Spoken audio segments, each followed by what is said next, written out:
चलिए तो स्टार्ट करते हैं। लास्ट क्लास हमने किया था सेंट्रल लिमिट से हमने स्टार्ट किया था, तो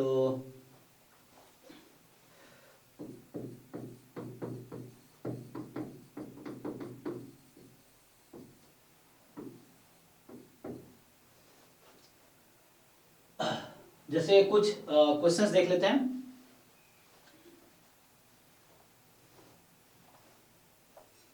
अच्छा, थ्योरम का स्टेटमेंट बताओ। स्टेटमेंट क्या था, कोई बताओ तुम में से।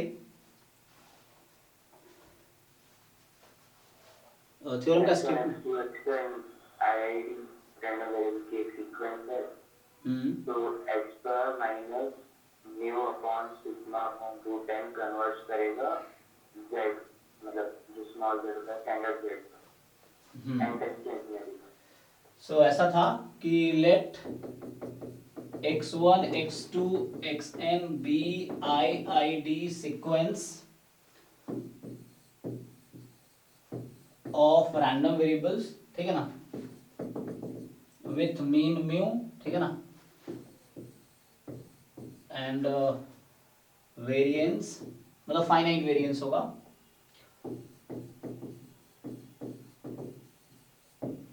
with finite variance. So sigma square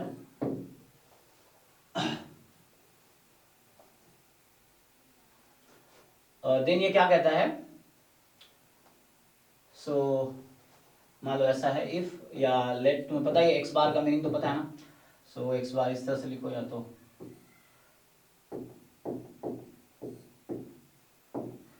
जो एक्स बार है this is 1/n summation x I from 1 to n, ठीक। सो इस तरीके से, सो एक बार है 1/n summation x I from 1 to n, ये हो गया। सो थ्योरम क्या क्लेम करता है कि जो x bar minus mu, actually तुम देखो यहाँ मैं जो लिख रहा हूँ x बार, अगर तुम x बार का मीन निकालना चाहो तो ये कुछ ऐसा है कि 1/n summation i from 1 to n expectation of each xi, और चूंकि ये IID है, x1 x2 x3 xn क्या IID रैंडम वेरिएबल है, सब IID मतलब आइडेंटिकली डिस्ट्रीब्यूटेड इंडिपेंडेंट है, तो सबका मीन इक्वल है, सबका वेरिएंस इक्वल है। तो n time mu upon this, तो ये तुम आपका आ जाएगा म्यू, ठीक है। ऐसे ही अगर आप वेरिएंस निकालोगे x बार का, सो वेरिएंस, अब इस पे दोनों तरफ वेरिएंस अप्लाई करोगे ना, सो ये वेरिएंस की प्रॉपर्टी क्या होती है कि कांस्टेंट को स्क्वायर करके बाहर आता है। अगर variance of k time x है तो इक्वल टू होगा k स्क्वायर वेरिएंस x, तो ये आ जाएगा k square time variance x। ये मतलब यहाँ पे चूंकि मैं उसका लिख रहा था तो मैं भी तो इसके टर्म में लिखना है मुझे, तो यहाँ k की जगह 1/n है तो 1/n स्क्वायर, और ये हो जाएगा into n time variance of xi क्या लिया हमने, IID है ना, सबका मीन IID मतलब इंडिपेंडेंट एंड आइडेंटिकली डिस्ट्रीब्यूटेड है, तो सबका मीन इक्वल है, सबका वेरिएंस इक्वल है और इंडिपेंडेंट भी है। सो n टाइम दिस, तो फाइनली आ गया सिग्मा स्क्वायर बाई n। सो ये चीज है, ये xi के बारे में बता दिया। अब क्या है कि x बार का मीन म्यू है और x बार का स्टैंडर्ड डेविएशन, तो यहाँ एक्चुअली लॉजिकली क्या यूज हो रहा है कि जो कोई नॉर्मल डिस्ट्रीब्यूशन है तो वो क्या होता है कि नॉर्मल से स्टैंडर्ड नॉर्मल कैसे कन्वर्ट करते हो, अगर x नॉर्मल है तो x minus mu upon standard deviation, तो हमें पता है कि ये ट्रांसफॉर्मेशन करके ये स्टैंडर्ड नॉर्मल आएगा। तो उसी तरीके से x बार माइनस म्यू और सिग्मा बाई रूट एन जो है ना, this thing will converge in distribution to normal 0 1 random variable. इसका क्या मतलब है, इसका मतलब हुआ that is probability x bar minus mu upon sigma by root N less than equal to z, ठीक। ये जो होगा this is equal to phi of z, this is equal to phi of z, okay. तो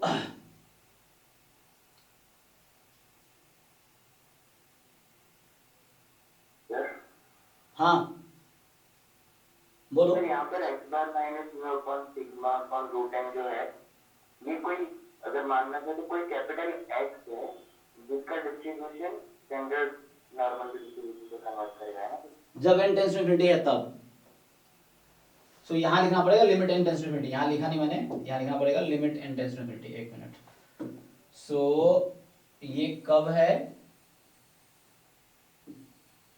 ये कब है, जब यहाँ रहेगा limit n tends to infinity, ये है limit n tends to infinity रहेगी तब, ठीक। सो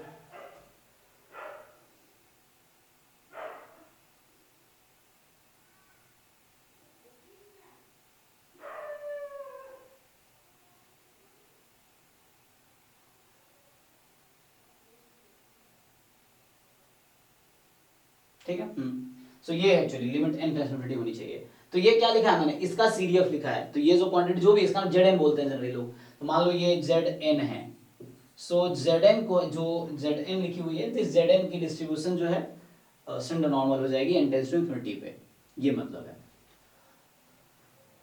हाँ यही है, तो मेनली तो ये। अच्छा तुम बताओ कन्वर्जेंस एंड डिस्ट्रीब्यूशन में क्या मतलब होता है, यही तो मतलब है ना कि इसकी जो सीडीएफ है, ये सीडीएफ लिखा गया है, ये क्या लिखा गया है, सीडीएफ ऑफ दिस। अगर मैं ये जो कह रहा था देन, सो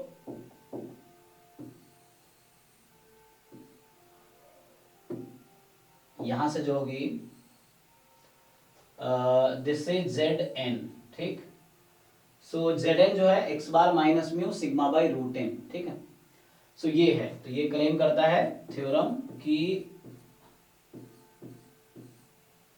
दिस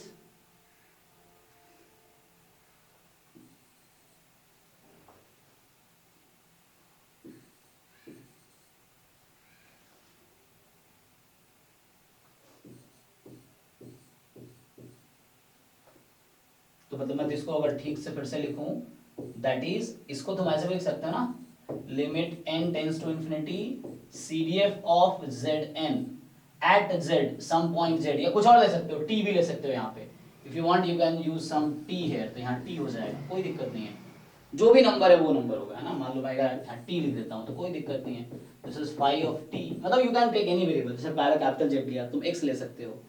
सो अब ये देख के तुम्हें याद आ रहा होगा ये क्या है, ये फाई जो है, ये फाई टी क्या है, फाई टी जो है कुछ और नहीं है, तो तुम ऐसे भी लिख सकते हो, F of capital Z at T, यहाँ पे जेड क्या है, सो जेड एन तो ये क्वांटिटी है, और जेड क्या है, स्टैंडर्ड नॉर्मल रैंडम वेरिएबल है। और ये देख के तुम्हें याद आ रहा होगा इसका क्या मतलब है, ये किसका डेफिनेशन है, कन्वर्जेंस इन डिस्ट्रीब्यूशन। तो ये कहना चाह रहा है कि देखो ये तीनों एक ही चीज बता रहा है, ये और ये, कि Zn की जो सीडीएफ होगी उसमें n टेंस टू इंफिनिटी लोगे तो वो सीडीएफ ऑफ z आ जाएगी, सिंपल, ये मतलब है, तो वो सीडीएफ ऑफ z आएगी।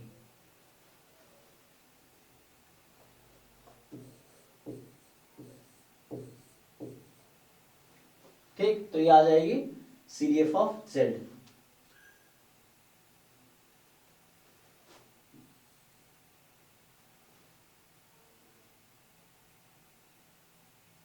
डेफिनेशन किसी को डाउट है, ये डेफिनेशन क्लियर है।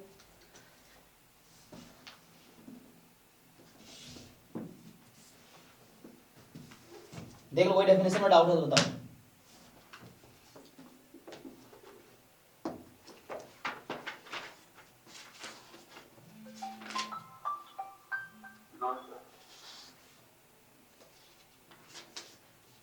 ओके कुछ क्वेश्चंस देखते हैं।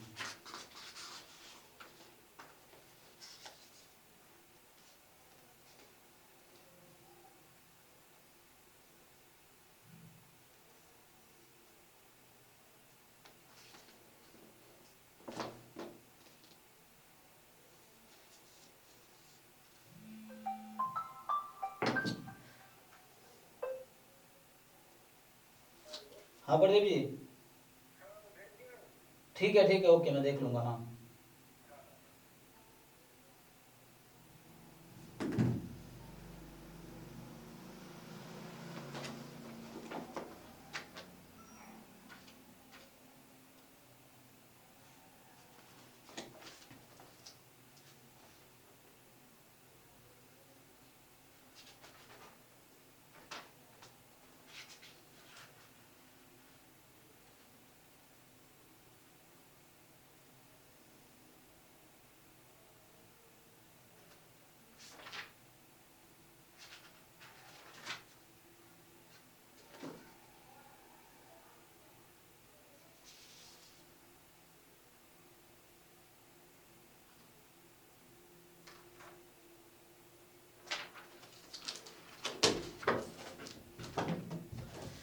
अच्छा एक क्वेश्चन लिखा था ना पिछले बार, पिछले क्लास में शायद वो क्वेश्चन किया था, उसके ऊपर दोबारा देख लो क्या क्वेश्चन था वो। एक क्वेश्चन पूछा था ना किसी ने पिछले क्लास में कि let x1 x2 up to xn B, क्या था?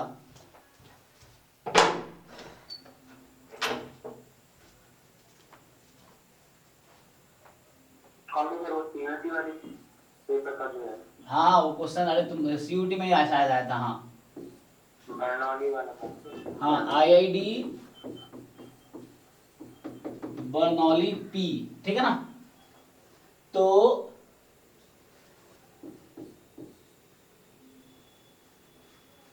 उसमें sir limit m to infinity x1 doesn't equal to p पूछा था शायद। सो आपसे पूछा था कि देन, हाँ उसमें ये पूछा गया था ना कि limit n tends to infinity probability x bar क्या less than equal to p होने की क्या प्रोबेबिलिटी है। यस ये क्वेश्चन था। This is equal to what, ये सीयूईटी का ही लास्ट ईयर का है। हाँ हाँ यस यस, तो वही मैं एक बार तब भी कराया था, कुछ लोगों को समझ आ ही गया होगा, मैं फिर से कराया था ताकि आपको डेफिनेशन समझ आए क्या है। तो ये है ना कि सिंपल, ये जो क्वांटिटी है this will converge in distribution to normal 0 1, simple. तो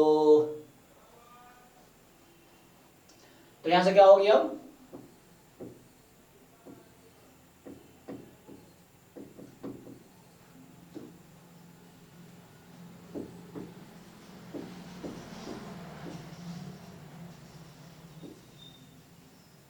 क्या करो अब देखो, सिंपली तुम्हें क्या करना है, तुम्हें एक्चुअली इसको बनाना है वैसा Zn टाइप का किसी भी क्वेश्चन में। x बार में से उसका मीन देखो क्या है, सिग्मा अपॉन रूट n, और ये जो सिग्मा होता है ये उस जो जिस पॉपुलेशन से लिया गया उसका स्टैंडर्ड डेविएशन हुआ, और म्यू जो उस पॉपुलेशन का मीन है एक्चुअली। तो यहां से क्या होगा कि प्रोबेबिलिटी, ठीक है,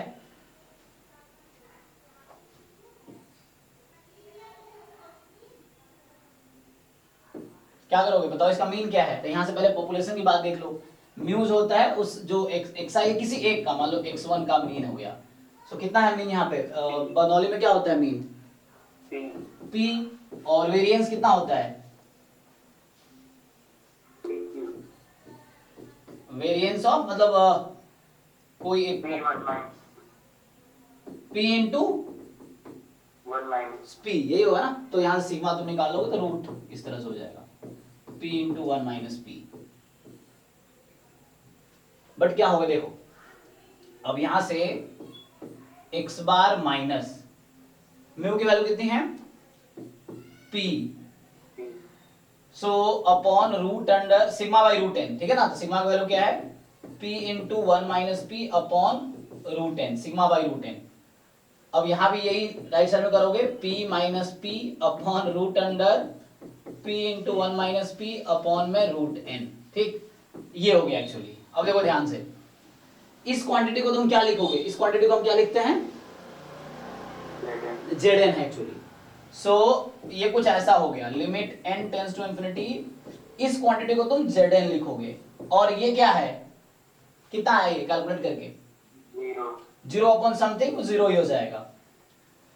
तो अब क्योंकि वो एग्जैक्टली 0 है, सो अब ये क्या हो गया, n टेंस टू इंफिनिटी पे तुम बताओ, ये CDF है ना, तो Zn की जो डिस्ट्रीब्यूशन है n टेंस टू इंफिनिटी पे क्या डिस्ट्रीब्यूशन हो जाती है, ये Zn है, इसकी डिस्ट्रीब्यूशन क्या हो जाती है n टेंस टू इंफिनिटी पे, नॉर्मल 0 1। एक्चुअली ये यूज होता है Z, मैं बोलता हूं Z है इसका डिस्ट्रीब्यूशन।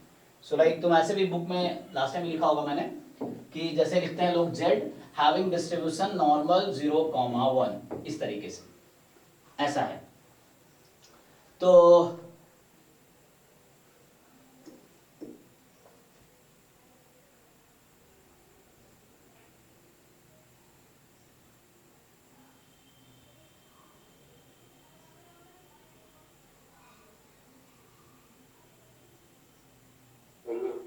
ठीक है ना। सो आगे कितना हो गया ये, तो ये हो गया एक्चुअली प्रोबेबिलिटी, देखो n tends to Zn Z बन गया। सो ये CDF एट 0 है, तो n टेंस टू लगाओगे तो सेंट्रल लिमिट थ्योरम कहती है Zn की डिस्ट्रीब्यूशन Z हो जाएगी। Z क्या है, स्टैंडर्ड नॉर्मल, तो ये आपका हो गया 5 0। अब फाई जीरो आपको क्वेश्चन में गिवन होगा, लॉजिकली आपको पता है कि फाई क्या स्टैंडर्ड नॉर्मल का सीडीएफ का नोटेशन है, तो स्टैंडर्ड नॉर्मल जो है जीरो पे सिमेट्रिक होता है, तो less than equal to zero half होगी, more than equal to zero half होगी, इस तरीके से। सो इसकी वैल्यू कितनी आएगी? सो ये हाफ होगी, सिंपल।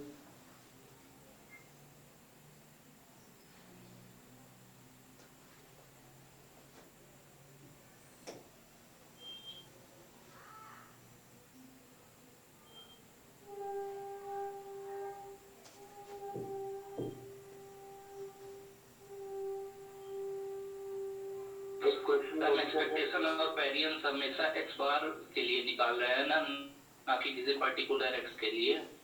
क्या क्या क्या क्या? एक्सपेक्टेशन और वेरिएंस हम x बार के लिए निकाल रहे हैं ना। एक्सपेक्टेशन और वेरिएंस एक्स बार के निकाले, जो भी क्वांटिटी उसी फाइंड करेंगे। यहाँ एक्स बार था तो एक्स बार के निकाले, यहाँ कुछ और होगा तो उसकी निकालेंगे।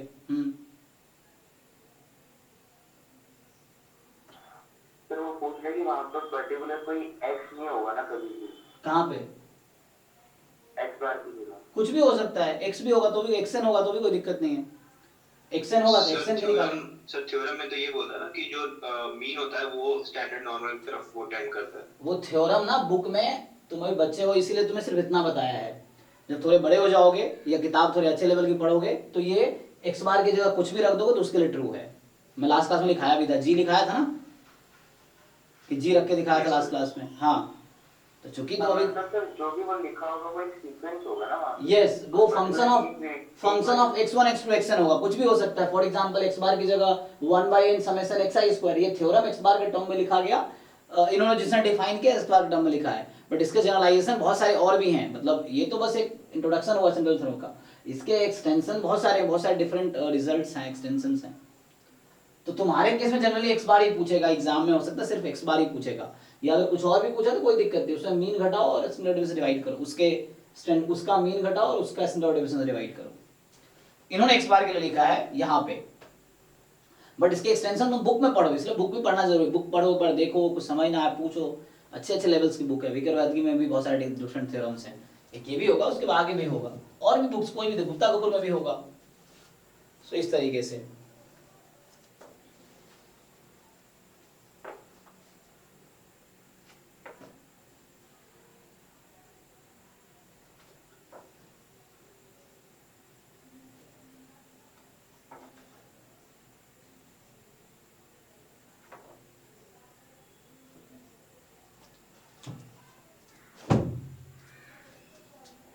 तो इस क्वेश्चन में कोई डाउट नहीं है ना? इस क्वेश्चन ओके है?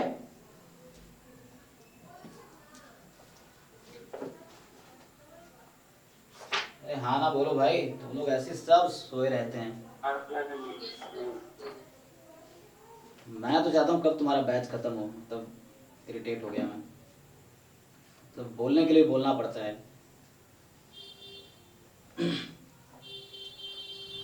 एक क्वेश्चन बोलूं क्या? बताओ। x1 x2 xn IIT 0,1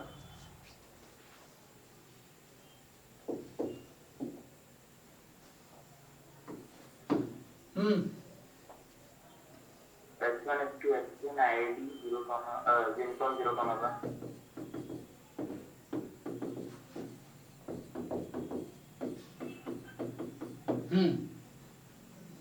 तो पूछा हुआ है limit n tends to infinity probability of -1/n summation I to n ln x I to n 1 to n 1 to n हाँ ln xi less than equal to 1 plus 1/√n। चलो भाई, पहले तुम लोग ट्राई करो, बाकी लोग सब लोग ट्राई करो, सब लोग ट्राई कीजिए पहले आप क्वेश्चन।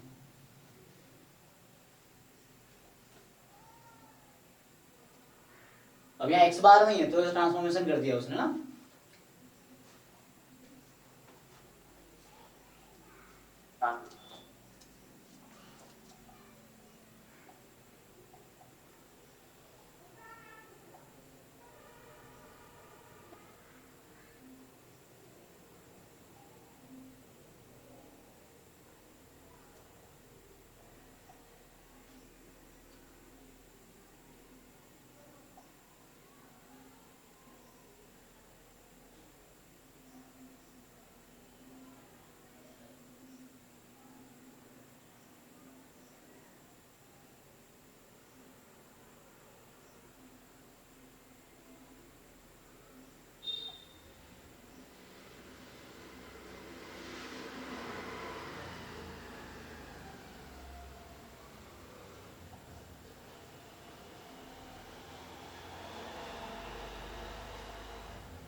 फाइव ऑफ वन 0.84 आ रहा है sir. Option A 5 of 1 point हाँ 84 कहाँ से मिला? मैंने पॉइंट की वैल्यू तो 5 की वैल्यू दी ही नहीं, कैसे पता चला आपको? ओके ओके, सो हम तो नॉर्मल टेबल देख लिया था। अच्छा। 5 ऑफ 1। ओके ओके, मतलब वहाँ एग्जाम में दिया होगा या टेबल दिया होगा, टेबल भी आप देख सकते हो, कोई बात नहीं। ओके हम्म। ठीक।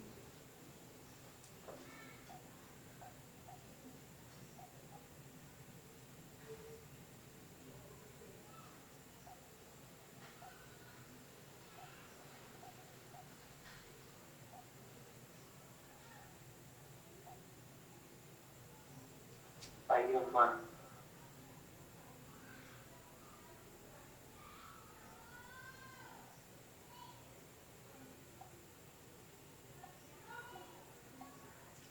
सो 5 ऑफ 1 ना, ठीक है।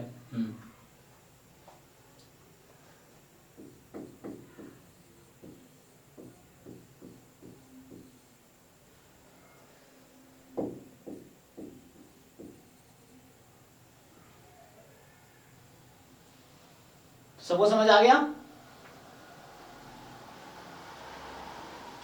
तो यहाँ एक रिजल्ट है ना, मतलब मैं सीक्वेंस मान लो वाई आई बना लेता हूँ यहाँ से, ये देख लो ढंग से। सो माइनस लॉग एक्स आई है ना, ये एक सीक्वेंस बना लिया मैंने, नया सीक्वेंस। यहाँ x1 x2 xn है ना, तब मैंने बना लिया y1 y2 yn। तो वो जो सीक्वेंस है अब इसका डिस्ट्रीब्यूशन क्या होगी? सो xi तो यूनिफॉर्म 0 1 है, तो माइनस लॉग xi क्या होगी? एक्सपोनेंशियल वन एक्सपोनेंशियल 1, ये थ्योरम होता है ना, एक्सपोनेंशियल 1, एक्सपोनेंशियल विद मीन 1। तो क्वांटिटी हाँ सर, ये क्वांटिटी एक्सपोनेंशियल 1 और 2 के लिए फॉलो करती है ना, उसके अलावा बात नहीं, सबके लिए करते हैं। यहाँ कोई भी लैम्डा लगा दो, अगर यहाँ k होता तो एक्सपोनेंशियल विद मीन k हो जाएगा।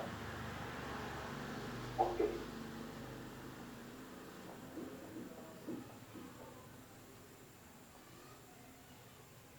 और काई स्क्वायर भी हो गया ना। हाँ वो तो 2 में काई दो तरीके हैं, कैसे भी कर लो।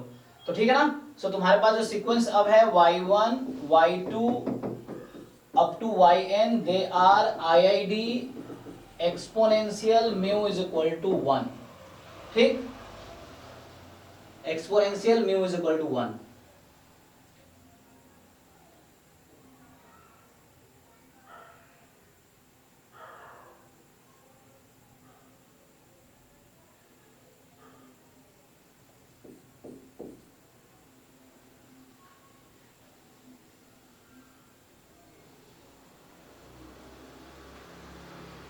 सो बताओ, अब देखो ये क्या बन गया अगर आप इसको देखोगे। So limit n tends to infinity probability 1/n summation yi, हालांकि हमने उसी में ले आए, ठीक है। अब less than equal to 1 plus 1/n, तो ये हो गया limit n tends to infinity probability, ये y बार हो गया। अब आप अच्छा 1/√n, ओके ओके। सो अब बताओ y बार जो आपके पास है उसका मीन क्या है, वेरिएंस क्या है, ये डिसाइड करो। जो y बार है, y बार क्या है 1/समेशन yi, ठीक। सो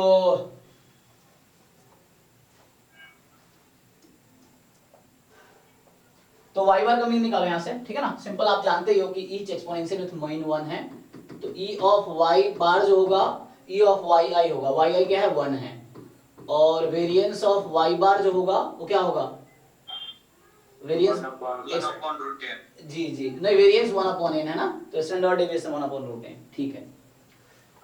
वेरिएंस 1/n, तो स्टैंडर्ड डेविएशन जो पड़ती है, तो y बार में से आप घटाओगे इसके मीन को 1 को, और अपॉन √1/n, ये आ जाएगा लेस देन इक्वल टू, ठीक। सो सेम यहाँ पे भी करो, राइट साइड में भी आप 1 माइनस करो। सो 1 प्लस 1/√n में से 1 घटाओ और इसको 1/√n से डिवाइड करो, मतलब वैसे लिख लो आप। सो अब क्या हो गया, limit n tends to infinity probability, ये आपका क्या हो गया Zn, by central limit theorem, तो ये Zn है और Zn less than equal to, इधर देख लो तो ये 1 1 कैंसिल कैंसिल होकर 1 आ गया। अब लिमिट एंड Zn जो है Z बन जाएगी, तो ये आपका हो गया limit n tends to infinity phi of 1, मतलब लिमिट हटा दो अब क्योंकि मैं फाई लिख दिया तो यूज कर लिया मैंने, तो जस्ट फाई 1 लिख लो अब कि z less than equal to 1, ये हो गया फाई 1, ठीक है।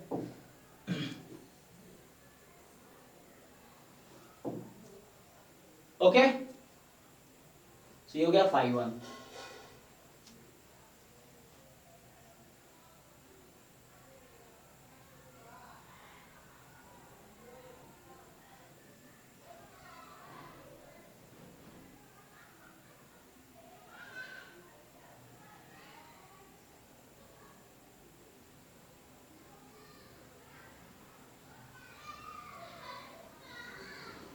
तो काई स्क्वायर 3 को एक्सपोनेंशियल में लिख पाएंगे?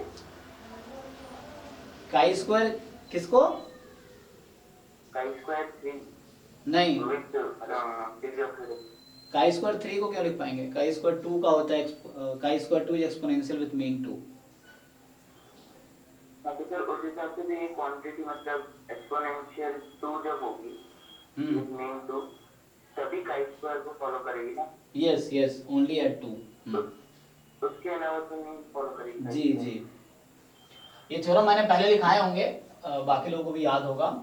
सो इसमें ये है कि लाइक x मान लो है आपके पास यूनिफॉर्म 0 1, तो देन क्या होता है minus k time log x will have distribution exponential with mean k। अब ये कोइंसिडेंस है कि like when k is equal to 2 रखोगे ना, सो काई स्क्वायर का जो पीडीएफ है, chi square 2 is identically distributed with exponential with mean 2, इन दोनों का सेम डिस्ट्रीब्यूशन होगा। हालांकि ऐसा नहीं लिख सकते ये कन्वर्जेंस नहीं, identically distributed, so both are identically distributed, दोनों का डिस्ट्रीब्यूशन इक्वल है। सो काई स्क्वायर 2, बस यही एक कोइंसिडेंस है और कहीं पे नहीं होगा। सो म्यू 1 रखा तो दिस इज नॉट एक्सपोनेंशियल 1, ये chi square 1, this is not chi square 1, exponential 1 है, exponential 1 is not chi square 1, exponential 3 is not chi square 3, just 2 पे कोइंसिडेंस है। वो पीडीएफ से दिख जाएगा आपको, काई स्क्वायर n के पीडीएफ में आप n को 2 रख दो तो जो पीडीएफ आएगी वो एक्सपोनेंशियल विथ मीन 2 की आएगी। ओके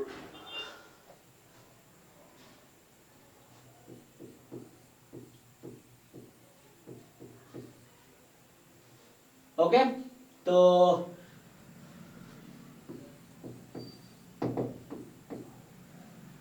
चलो कोई क्वेश्चन और सेंट्रल लिमिट थ्योरम में बेस्ड है किसी का, या मैं कुछ लिखूं? ये पेपर देखो, अगर किसी ने प्रीवियस पेपर ट्राई किए हैं, आपके पास अगर कुछ क्वेश्चंस है तो यू कैन टेल, तो सो दैट हम सॉल्व करें, बाकी को कभी पढ़ दिख जाएंगे, तो फिर बुक से मुझे कराना पड़ेगा।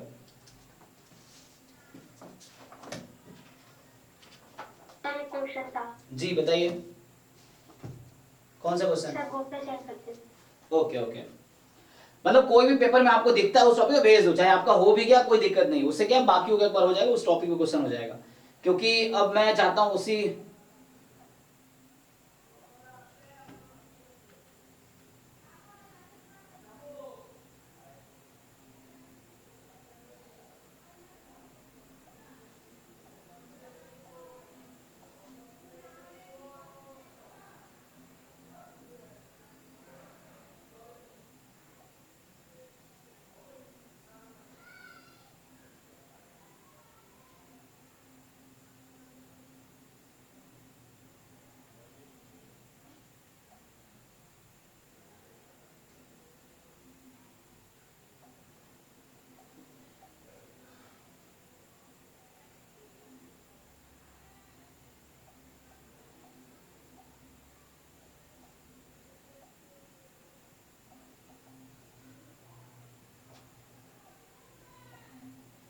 ओके, सो ये क्वेश्चन है using central limit theorem evaluate, तो चलिए क्वेश्चन ट्राई करते हैं। सो क्वेश्चन नंबर जो भेजा है ग्रुप में 20A, ठीक है ना। सो कह रहा है कि आपके पास limit n tends to infinity summation j from 0 to n, ठीक है, j plus n minus 1 choose j, ठीक है, एंड इंटू 1/2 की पावर j प्लस n, है ना, j प्लस n, ओके।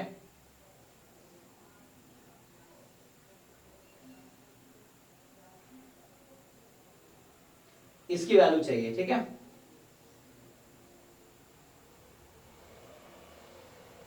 करो, तुम लोग ट्राई करो, पहले देखो।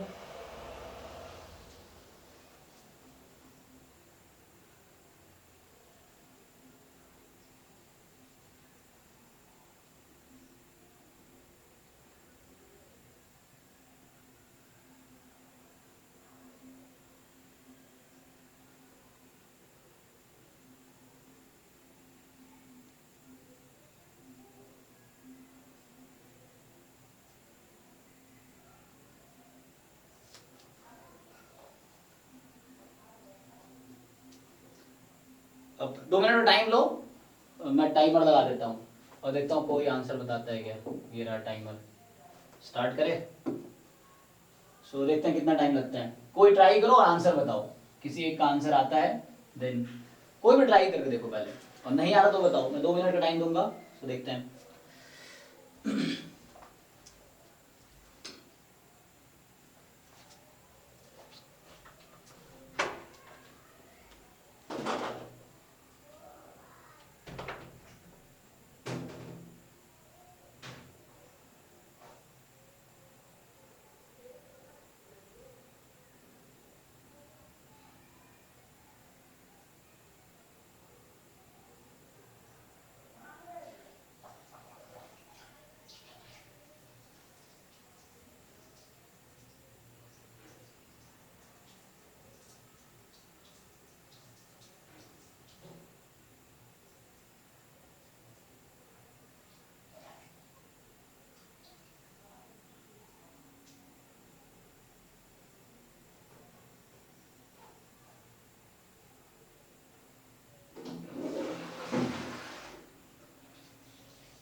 कोई मुझे देख के बताओ पीडीएफ किसका है।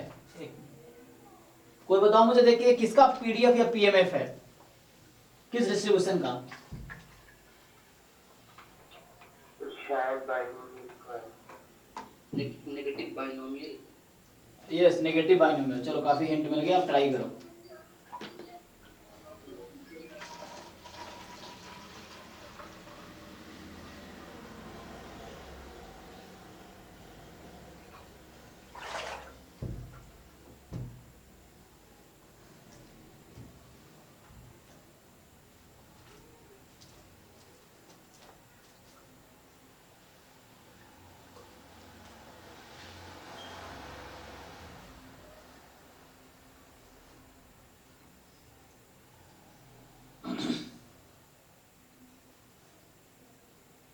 हमारा है सर।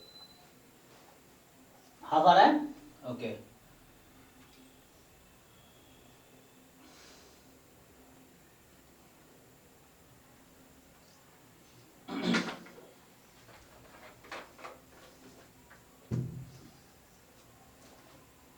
चलो एक बार मैं आपको थोड़ा सा बेसिक आइडिया देता हूं। जब नेगेटिव बाइनोमियल हम लोग पढ़ रहे थे, पढ़े है ना, डिस्ट्रीब्यूशन जब हम देख रहे थे, स्पेशल डिस्ट्रीब्यूशन पढ़ा है ना नेगेटिव बाइनोमियल। हाँ ओके, तो इसमें जब x को हम डिफाइन करते हैं number of failure before rth success, ठीक, ये है x है number of failure before rth success. तो सिंपल r सक्सेस फिक्स है। सो पहले बताओ इसका सपोर्ट क्या है अभी,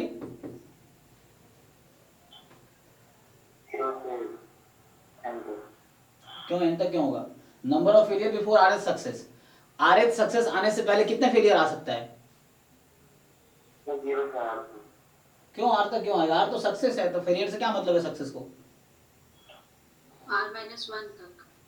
क्यों? तुम लॉजिक नहीं लगा रहे हो। चलो मैं कॉइन पे एक बार फेंक रहा हूं, अगर मैं फेलियर बोलता हूं टेल को और हेड को सक्सेस बोलता हूं, तो मुझे चौथी बार हेड आए उससे पहले कितनी बार टेल आ सकता है? फोर्थ टाइम हेड आने से पहले कितनी बार टेल आ सकता है? 3 बार। क्यों 3 बार ही क्यों आएगा? अरे ट्रायल फिक्स हो रही है भाई, तुम समझ क्वेश्चन नहीं समझ रहे हो। मान लो तुमने टॉस करते गए पहला हेड कहीं मिलेगा, दूसरा टाइम हेड मिलेगा, तीसरी बार हेड मिलेगा, चौथी बार जब हेड मिल रहा है तो उससे पहले कितनी बार टेल आया हुआ है? ये तो बोलो चौथी बार में पहली बार हेड मिल रहा है, फोर्थ ट्रायल में पहली बार हेड मिल रहा है। तुम लोग स्टेटमेंट नहीं समझ रहे हो, क्या स्टेटमेंट बोल रहा है? Number of failure before RH success, तो एक एक्सपेरिमेंट के बाद दो आउटकम R-1 नहीं, तुम लोग रिवीजन नहीं करते हो। क्वेश्चन ये है number of failure before RH success, है ना? तो फेलियर बिफोर आरएच सक्सेस, तो फेलियर सक्सेस का कोई रिलेशन है क्या? एक ट्रायल हमने कॉइन फेंका तो या तो फेलियर होगा या सक्सेस आएगा, या कोई एक्सपेरिमेंट किया तो सक्सेस है या फेलियर है। तो जब चौथी बार फेलियर आएगी, मतलब चौथी बार जब सक्सेस मिल रही है, आरएच टाइम जब सक्सेस मिल रही है, तो उससे पहले का मुझे काउंट करना है फेलियर्स। कितने फेलियर्स हो सकते हैं?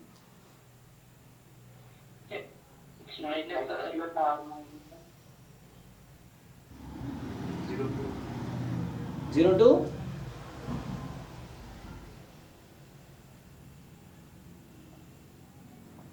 समझ नहीं आया ठीक से क्या बोला, क्या होगा आउटकम? बोलो एक्स की पॉसिबिलिटी क्या है, तो सिंपल लॉजिक है। अच्छा ये बताओ, चलो आर को मैं 1 फिक्स कर देता हूं। Number of failure before first success, तो पहली बार सक्सेस मिले तो उससे पहले कितने फेलियर आ सकते हैं?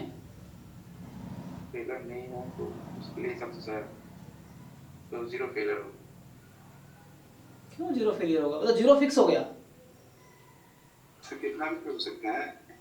वही तो मैं पूछ रहा हूँ। यस भैया, फर्स्ट टाइम सक्सेस आया, पहली बार जब सक्सेस आएगा, ये नहीं कह रहा हूं कि पहले ट्रायल पर सक्सेस आया। तुम लोग शायद समझ नहीं पा रहे हो मेरे भैया, मुझे बताना नहीं आ रहा। हमने कोई एक्सपेरिमेंट किया तो इसमें या तो सक्सेस होगा या फेलियर होगा, सक्सेस होगा या फेलियर होगा। तो कहीं पे जाके हो सकता है पहली बार सक्सेस मिलेगी। मान लो 10वें ट्रायल पे पहली सक्सेस मिली, तो 10वें ट्रायल पे अगर पहली सक्सेस मिली तो उसमें 9 फेलियर आ चुके हैं। लेकिन जरूरी थोड़ी 10वें ट्रायल पे भी सक्सेस मिलेगी। ये कह रहा है जब तक पहली सक्सेस ना मिल जाए तब तक की फेलियर काउंट करते रहो। तो कितनी बार फेलियर आ सकता है सक्सेस ना मिले उससे पहले? इसने कहा आरएच टाइम जब सक्सेस मिलेगा, आरएच टाइम पहली सक्सेस आई होगी मान लो 5वें ट्रायल पे, दूसरी सक्सेस आई मान लो 9वें ट्रायल पे, तीसरी सक्सेस मिली होगी 15वें ट्रायल पे, चौथी सक्सेस किसी और ट्रायल मतलब 100वें ट्रायल पे, तो कितनी बार फेलियर हो गया? ये तो रैंडम है, मैं तो रैंडमली कोई नंबर चूज कर रहा हूं। सो क्या फेलियर फिक्स है? क्वेश्चन ये है।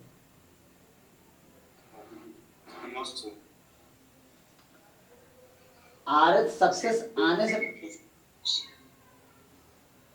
फिर से बोलो सर 0 to infinity। यस अब तुम्हें खुद सोचना है ना, number of failure before RH success.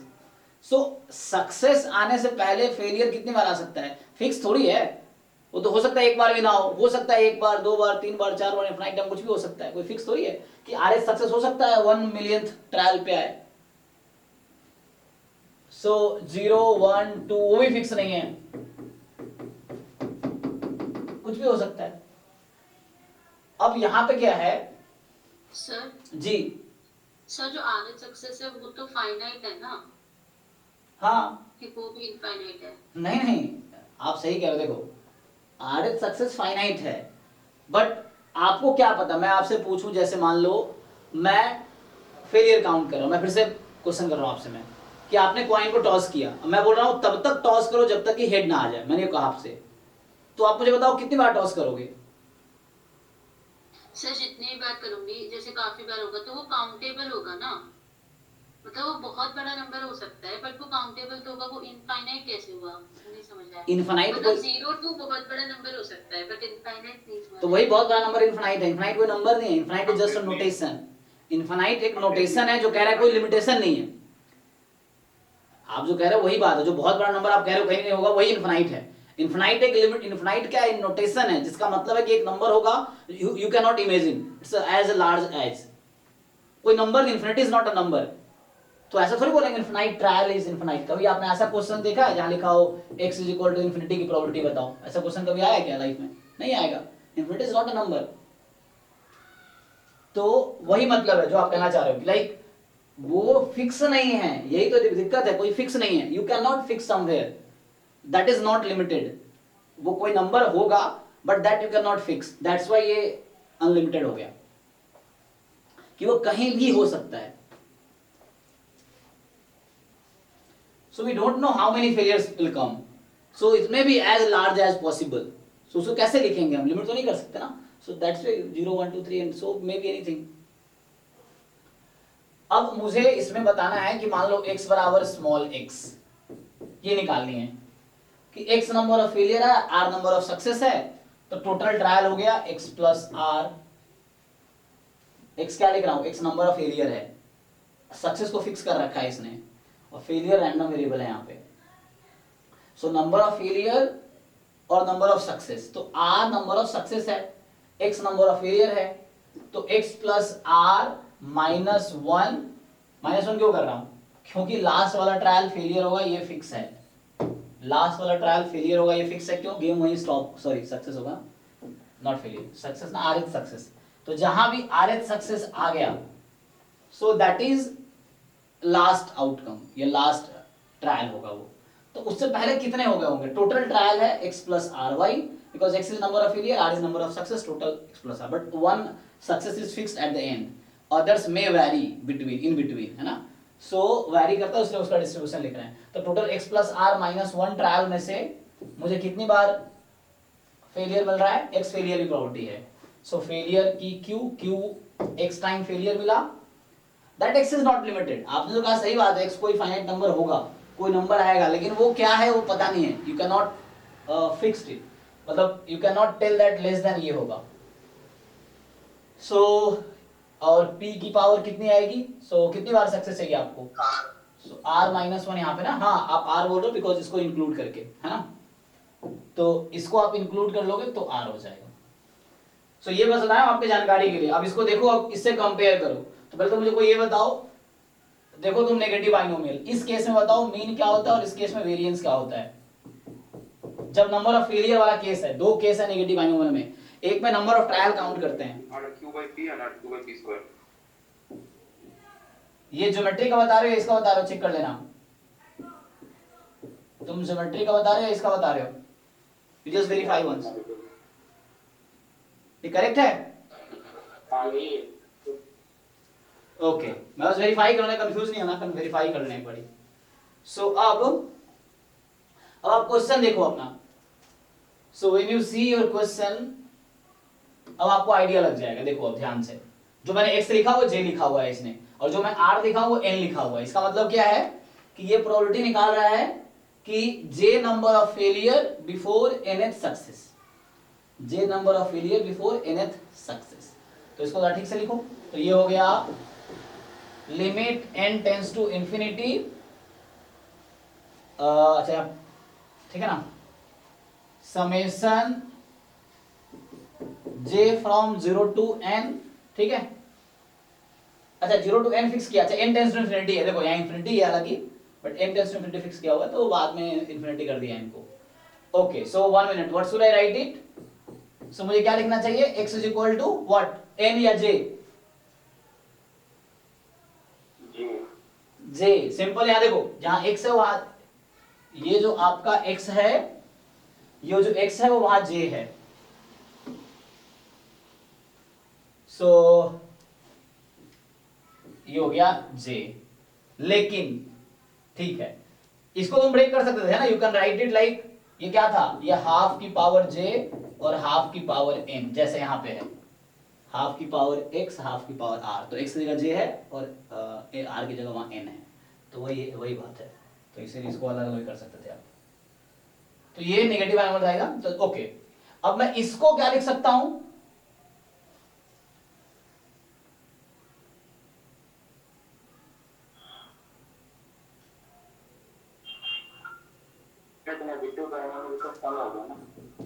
हाँ, तो क्या होता है नेगेटिव एलिमेंट का सम?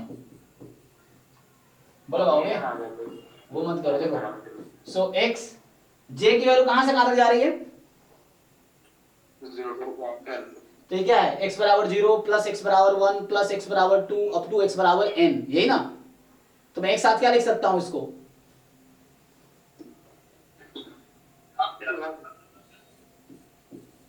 अरे भाई ये चीज, इज इट फाइन? हाँ क्या लिखोगे? 0 पे प्लस 1 पे प्लस 2 पे प्लस 3 पे प्लस 4 पे, टोटल सम होके इस पे।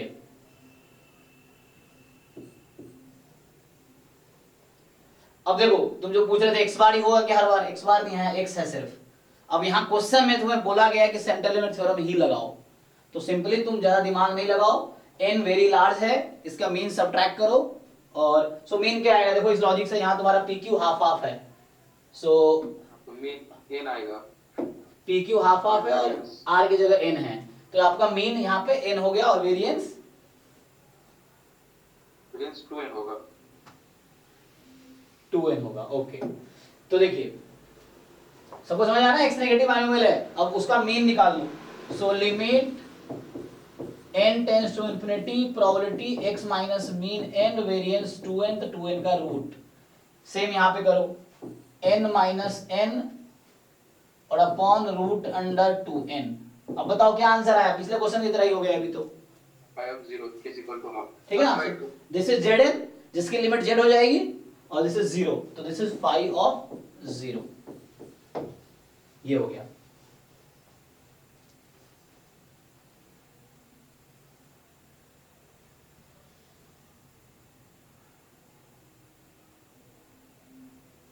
ओके है? तो समझ आया कैसे करना है क्वेश्चन? कोई भी जहां बोला सेटलमेंट थ्योरम लगाओ, नहीं भी कुछ आइडिया लग रहा है, यू जस्ट डू इट। किसी और मेथड से करोगे तो भी वही आएगा अराउंड, जिसके वजह समेशन लगा दो तो भी ऐसे होगा। समेशन लगाओगे, नेगेटिव बाइनोमियल का सम नेगेटिव बाइनोमियल ही होता है, फिर नेगेटिव बाइनोमियल का पीडीएफ यूज करना पड़ेगा, उस पीएमएफ यूज करना पड़ेगा, उस पीएमएफ फिर इनको इन्फिनिटी लगानी पड़ेगी, तो आंसर अप्रॉक्स वैसे ही होगा। तो उसने कहा है कि सेंट्रल लिमिट थ्योरम यूज करके तुम अप्रॉक्स करो इसको, आंसर निकालो। ठीक है? तो जैसे कोई क्वेश्चन नहीं मिल रहा हो, सर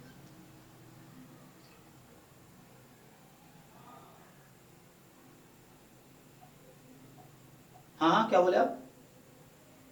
सर ये x less than equals to small n जो लिखा है ये वाला रिपीट कर दीजिए। जी जी जी, ये समेशन खोलिए आप, क्या होगा? इसको मैं ओपन करके लिखूं तो क्या लिख सकता हूं? सबसे पहले जे को आप क्या रखोगे? 0 फिर 1 फिर 2। सो x बराबर 0 प्लस x बराबर 1 प्लस x बराबर 2 डॉट डॉट डॉट, कहां तक आपका जा रहा है जे की वैल्यू? n तक जाएगा। ओके, तो x is equal to n। अब इसको आप एक साथ लिखोगे तो क्या लिखना चाहोगे? हाँ ठीक है सर। है ना? ठीक है, ऐसे पूछ लिया आप, आपकी वजह से और भी लोगों के डाउट क्लियर हो गए होंगे। कई लोग पूछ नहीं पाते हैं शर्म के मारे, तो वो सीख भी नहीं पाते हैं। जी, टेंडिंग टू इंफिनिटी है तो ये इसका शायद सम 1 नहीं हो जाएगा? किसका सम? लिखे ऊपर। अच्छा अच्छा, एक मिनट। तो अगर सम तुम 1 कर दोगे,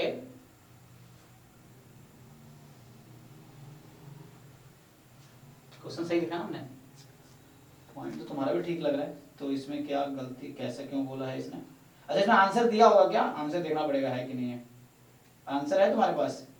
नहीं होगा शायद। तो इसका आंसर क्या है भी देखना पड़ेगा मुझे। j from 0 to n n tends to infinity, है ना? So j from 0 to n है और n टेंड्स टू इंफिनिटी है। सो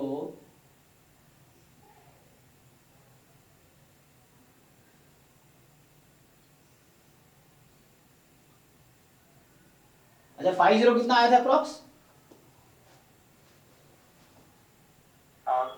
0.5। अच्छा वो हाफ ना, हाँ ये तो हाफ, अच्छा ये तो हाफ एग्जैक्ट हो गया। तो उसको ऐसा कर सकते हैं क्या, n को इंफिनिटी ले लेंगे, j from 0 to infinity. Actually वैसा नहीं होगा, क्यों? क्वेश्चन ये है ना?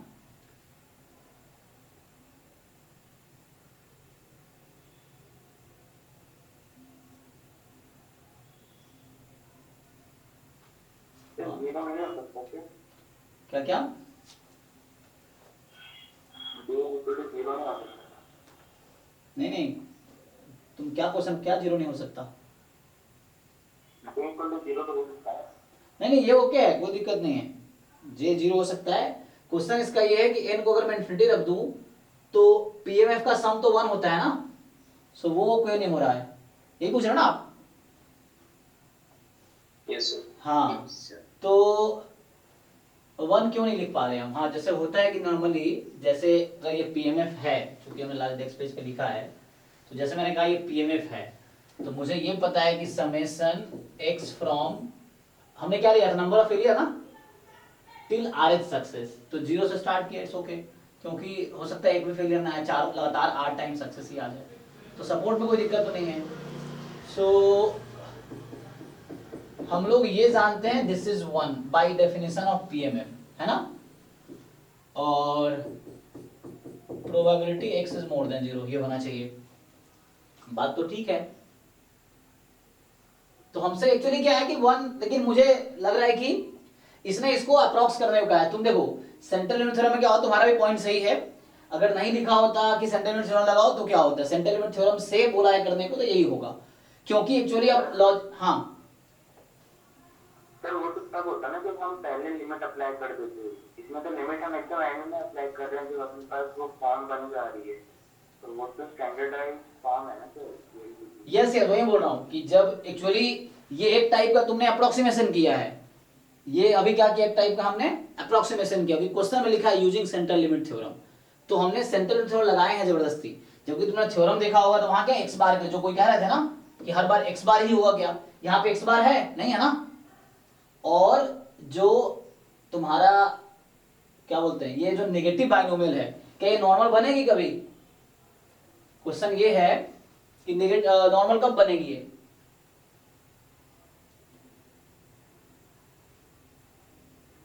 या तुमने देखा है ना बाइनोमियल का नॉर्मल अप्रोक्सीमेशन, तो एक्चुअली वो भी ठीक है, वो कर सकते थे, लेकिन चूंकि हमें बोला गया है कि you apply central limit theorem, इसलिए हमने सेंट्रल लिमिट थ्योरम से हमारा आंसर ये आया अप्रोक्सीमेट, और वैसे तुम करोगे तो 1 मुझे लगता है कोई प्रॉब्लम नहीं होनी चाहिए, बट चूंकि हमें क्वेश्चन में लिखा है स्पेसिफिकली कि यूज सेंट्रल लिमिट थ्योरम, तो हमने वो यूज किया है।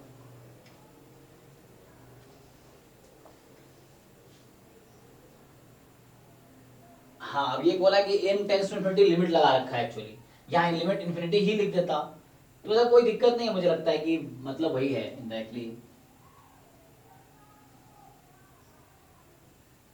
पूछना वही चाह रहा है, सो वैसा हो जाता, लेकिन चूंकि हमने सेंट्रल लिमिट थ्योरम से इसको अप्रॉक्स किया है, सो ये आया अप्रॉक्सीमेट हो गया, ठीक है ना।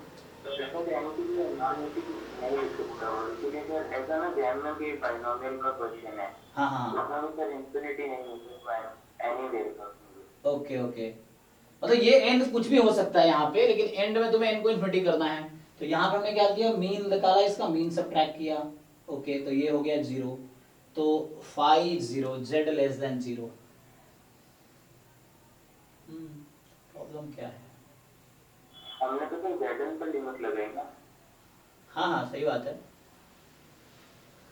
हमने यहाँ zn को अप्रोक्सीमेट किया, तुम सही कह रहे हो कि हमने अप्रोक्सीमेट किया इसको, ये हमने बोला कि this quantity will converge in distribution to z, तो ये हो गया, लेकिन एक्चुअल में ऐसा क्योंकि वो x बार के लिए होता है रूल, लेकिन x के लिए अप्लाई कर रहे हैं, तो इसलिए अप्रोक्सीमेट आंसर ये हाफ दे रहा है ना, उस तरह से प्रॉपर्टी है, ठीक है। Your point is also right, both way can be correct, but चूंकि क्वेश्चन में सेंट्रल लिमिट थ्योरम से ही अप्लाई करने को, तो उससे आंसर हाफ होगा, नहीं दिया है सो कोई प्रॉब्लम नहीं है। मुझे लग रहा है कि जैसे मान लो कहीं पे लिखा हुआ है कि तुम लोग क्या करते हो, जैसे अगर कोई क्वेश्चन रहता है, यहाँ अगर ऐसे ही लिखा, मान लो तुमने कहा वो है, मैंने अगर n लिख दूं इसको मैं, और बाद में limit n tends to infinity लगा दूं, तो क्या 1 नहीं होगा? चेक करो,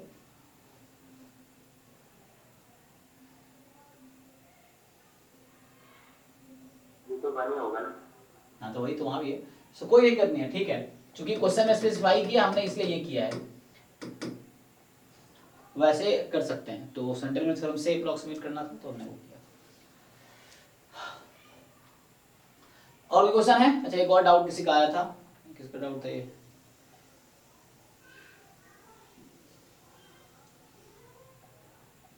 किससे क्वेश्चन है?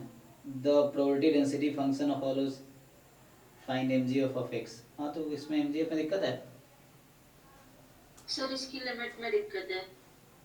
अच्छा, एक डाउट है बाहर का, देखो मतलब सिर्फ एक क्या है, ये पीडीएफ दे रखा है, मान लो पीडीएफ है 1/2 थीटा ई की power minus of mod x minus theta upon में थीटा, सो 1/2 थीटा ई की power minus of mod x minus theta upon theta. Okay, so अब आपसे पूछा जा रहा है कि mgf ऑफ x बताओ। तो यहाँ पे क्या है, x कोई रियल नंबर है, ठीक। सो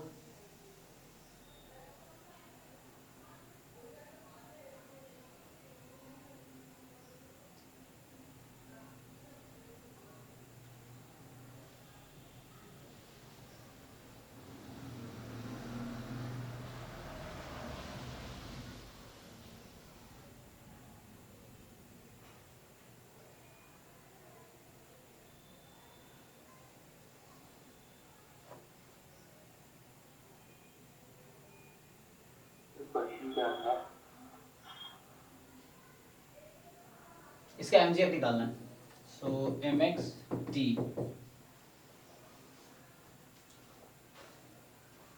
ट्राई करो, क्या दिक्कत है। ये कौन सा डिस्ट्रीब्यूशन तुम्हें, कॉशी हो गया ना सर, ये सॉरी सर, डबल लैप्लास है सर। हाँ Laplace, Laplace yes distribution। Yes, double exponential, yes yes.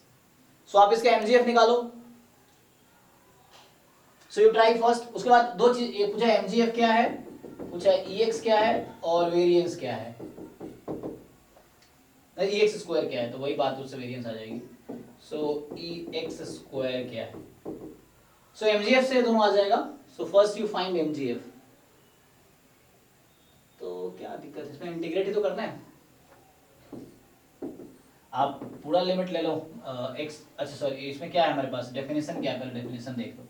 So definition होता है एक्सपेक्टेशन ऑफ e की पावर tx, ठीक, एक्सपेक्टेशन ऑफ e की पावर tx।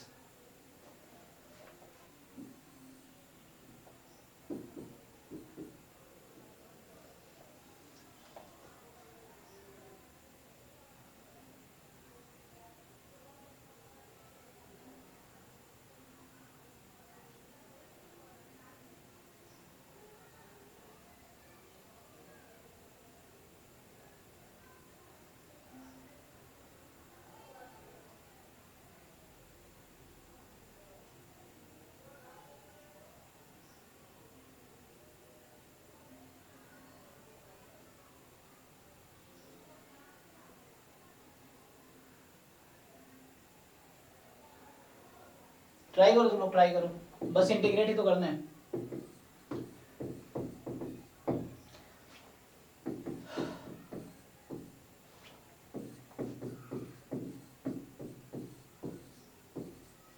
ठीक, सो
तुम लोग मॉड को कैसे खोलते हो, मॉड हटाने के लिए क्या करते हैं,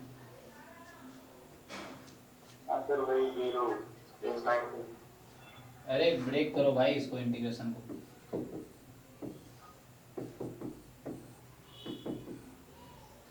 ठीक है, तो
तुम लोग सॉल्व करते जाओ, मुश्किल नहीं है। Just x less than theta है तो क्या आ जाएगा, x minus theta upon theta D x. और जब ऐसा है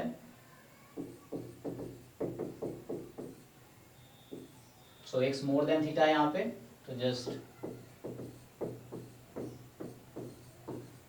दिस। तो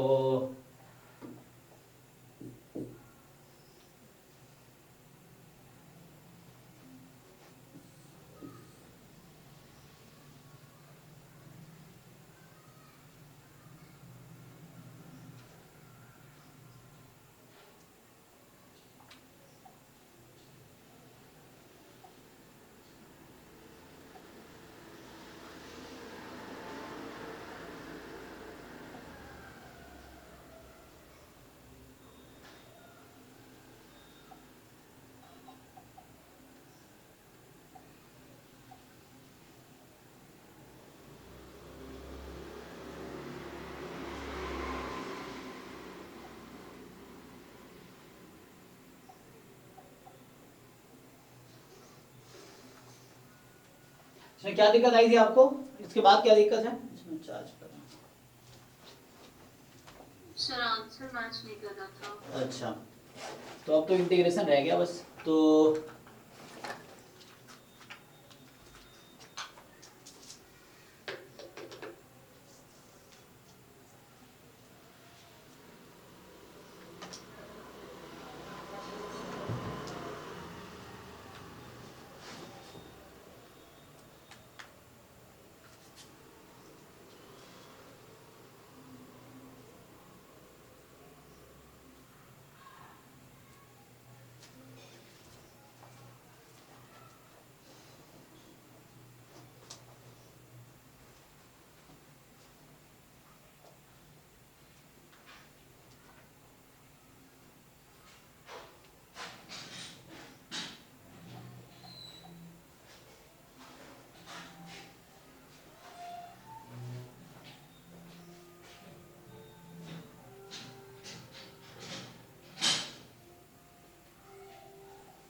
सर इसमें भी एक ही बार इंफिनिटी वाला केस आएगा उसमें।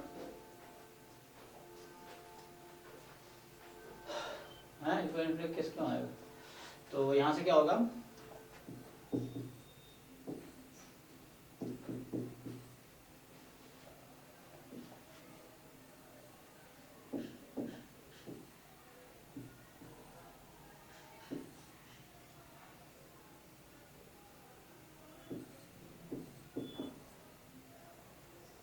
अब इसको पावर पावर कॉमन ले लो।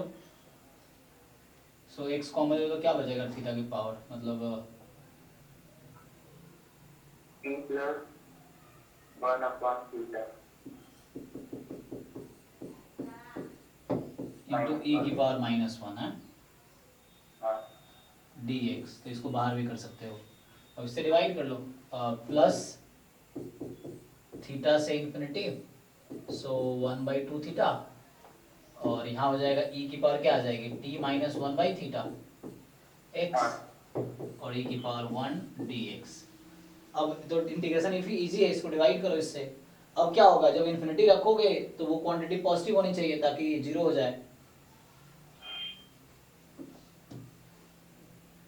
देखो अगले step, so equal to 1/2 theta और e की पावर -1 को बाहर कर लो, ठीक है। सो यहां से आ जाएगा e की पावर t, ठीक है, upon x upon t plus 1/थीटा। सो ये हो गया -∞ से थीटा,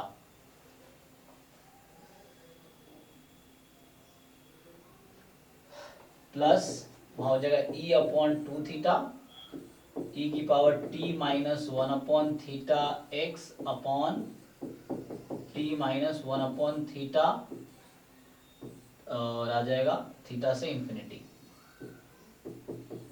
ये हो जाएगा। सो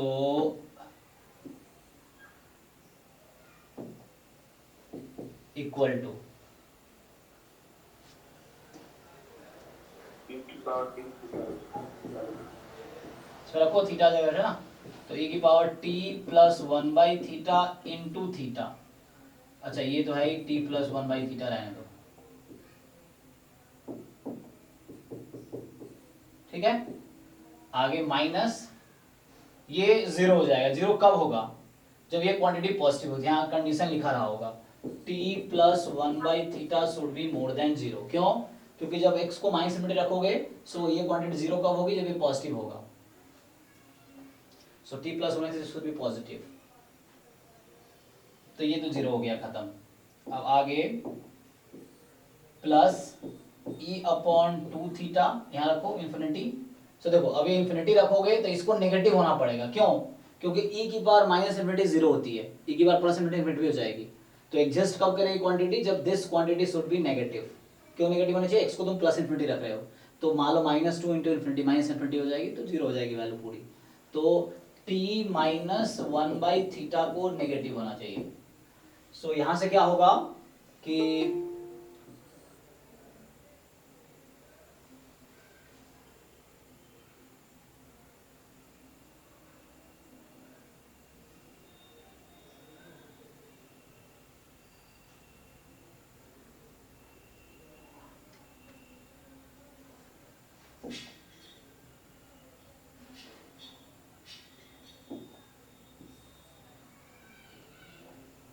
पुट करो भाई, कितना हो गया, 0 माइनस, ठीक है ना। अब रख दो e की पावर t माइनस 1/थीटा into theta upon t minus 1/थीटा। अब इसको फाइनल सिंप्लीफाई करो एक बार,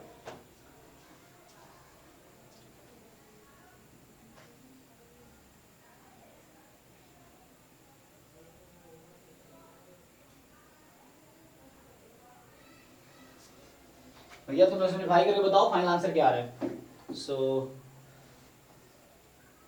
सर ग्रुप में भेजा है। क्या भेजे हैं, सॉल्यूशन।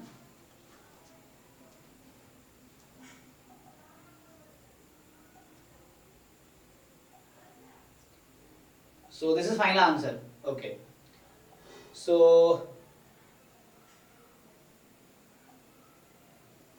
चेक कर लो बाकी लोग क्या यही आ रहा है जो इन्होंने भेजा है। So is it e की पावर थीटा t?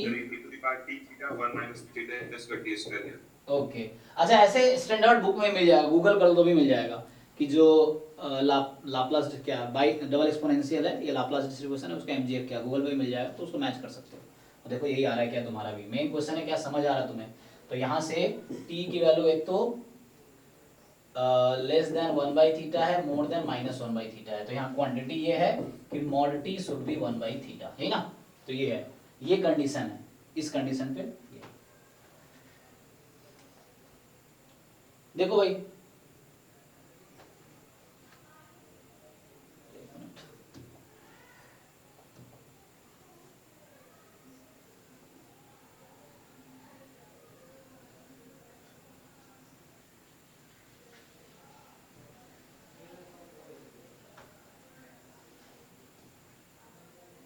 ये है पूरा क्वेश्चन, है ना।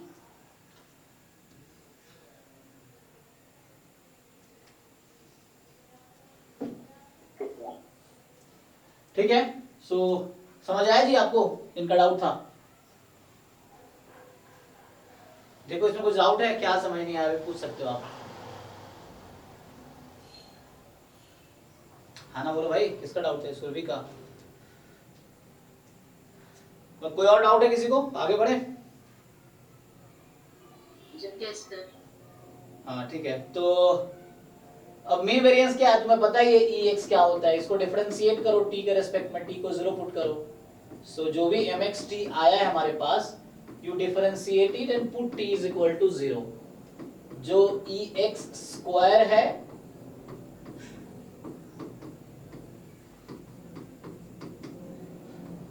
थीटा और 2 थीटा स्क्वायर dt स्क्वायर ना, हाँ यस यस। क्या क्या, इज इट फाइन?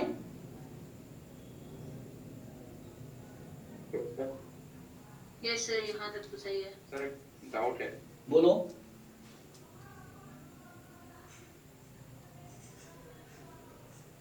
प्रूफ में भेजिए। ये कर लोगे, ये भी करना पड़ेगा भाई। सुरभि तुम्हारा डाउट है ना ये, इसको डिफरेंशिएट कर यस लो। सर, हो जाएगा। इसको डिफरेंशिएट करो t के रेस्पेक्ट में, t को 0 पुट करो, 2 बार डिफरेंशिएट करो, फिर t 0 पुट करो, आ जाएगा।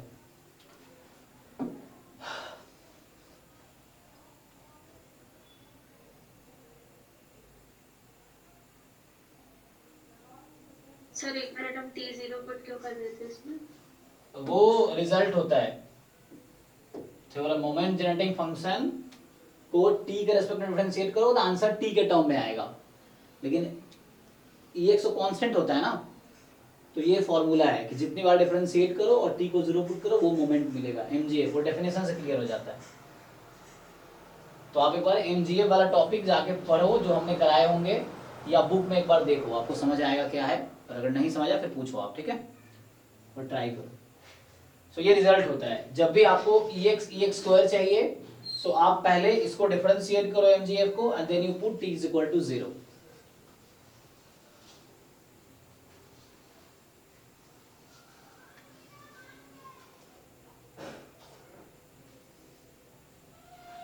क्या डाउट है भाई? मैं सोच रहा था वो 2x(n+1)/2 होगा। x1 x2 xn with the IID uniformly on 0 theta. क्यों नहीं हो रहा? In order which of the following is an unbiased estimator of theta. तो सीधा सीधा मीन निकालो ना, क्या दिक्कत है? मतलब इसमें क्या नहीं हो रहा है? मीन तो निकाला, फिर क्या था? सुनो, तो मीन तो n क्या बोला है क्वेश्चन में, क्या है? ऑड है ना। चलो तुम n को 3 रख दो, चलो 1 रख दो, छोड़ो n को 1 रखो। तो पहला तुम्हारा क्या बन गया? x1 क्या होता है? n1 है, सैंपल साइज 1 हो गया, तो x1 होता है x हो गया। अब x का डिस्ट्रीब्यूशन क्या है? Uniform 0 theta. तो EX कितना होता है यहाँ पे? θ/2। सो EX हो गया θ/2। क्वेश्चन में क्या बोला है? EX किसका अनबायस्ड होना चाहिए? फर्स्ट आउट हो गया। ठीक है ठीक है। इसने बोला ना n ऑड है, तो ऑड कुछ भी रह सकता है, हमारी चॉइस है। और one example is enough to say no. दूसरा ऐसे चेक कर लो। Thank you. चलो सर इसमें अगर कुछ कंडीशन नहीं दे रखी तो हमें nth ऑर्डर स्टैटिस्टिक्स का वो करना पड़ता ना। तभी n को 1 रख देते हैं हम, क्या ही दिक्कत है? जब कुछ नहीं दे रखा तो मैं कुछ भी ले सकता हूँ। अभी ऑड कर रखा तो ऑड ही चुनना पड़ेगा मुझे, कुछ नहीं दे रखा तो मैं 1 रख सकता हूँ। अगर मुझे एलिमिनेट करना है ऑप्शन को तो एलिमिनेट एग्जांपल से हो जाएंगे। अगर ट्रू आ जाता, मान लो अभी अनबायस्ड आ जाता, तो मैं सही नहीं बोलता, फिर मैं फिर प्रूव करता इसको। एग्जांपल कभी ट्रू नहीं बताएगा। अगर इनको 1 रखा और अनबायस्ड आ जाता तो ये नहीं अनबायस्ड है, फिर मुझे कुछ और एग्जांपल्स लेके या तो वेरीफाई करने पड़ेंगे या मैं सीधा सीधा प्रूव करूं उसको। तो एग्जांपल कभी यस नहीं बोलेगा, एग्जांपल नो बोलेगा। तो सर इस हिसाब से 2x एक अनबायस्ड एस्टिमेटर हो गया। यस, थीटा के लिए बट वो nth ऑर्डर स्टार्ट बोला तो उसका पीडीएफ अलग होगा। यहाँ इसके लिए गलत हो गया तो गलत है ऑप्शन, पहला आउट हो गया, उस तरह से बोल रहा हूँ। नहीं तो मैं फॉर्मूला लिख देता है, इसका क्या दिक्कत है। nth ऑर्डर स्टार्ट्स का पीडीएफ का फॉर्मूला होता है, उसको पुट करके मैं चेक कर लूंगा मीन। अभी पढ़ना, ऑर्डर स्टार्ट्स पढ़ना है ना। और इसमें क्या रह गया, हमने जो थ्योरीज देखे हैं तो इसमें बस एक रह गया सिंपल लीनियर रिग्रेशन, ये रह गया ना। थ्योरेटिकली इसमें कुछ रह गया, देखो वेरी थ्योरी, बस सिंपल लीनियर रिग्रेशन रह गया। ये मैं एक क्लास अलग से लूंगा तो ये हो गया। अब बचता है ये टॉपिक्स, ठीक है ना। जो टॉपिक एंड में रह जाएगा एक साथ करेंगे। सिंपल लीनियर रिग्रेशन एक क्लास, पूरी एक क्लास में वही कराऊंगा, सिंपल लीनियर रिग्रेशन। अब बचा ये, यहां से स्टार्ट होता है इन्फेरेंस कि लाइक अनबायस्डनेस क्या है, जो अनबायस्ड पे क्वेश्चन है उसका। तो आप फिर से पूछना चाहो तो जो अनबायस्ड कराऊं मैं, तो उसको हम प्रूव भी कर सकते हैं कि वो नहीं है, उसे भी चेक कर सकते हैं।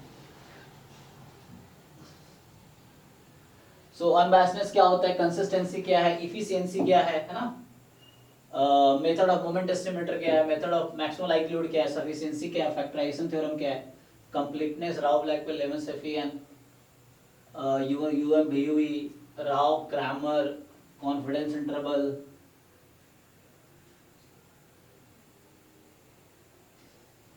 ठीक है,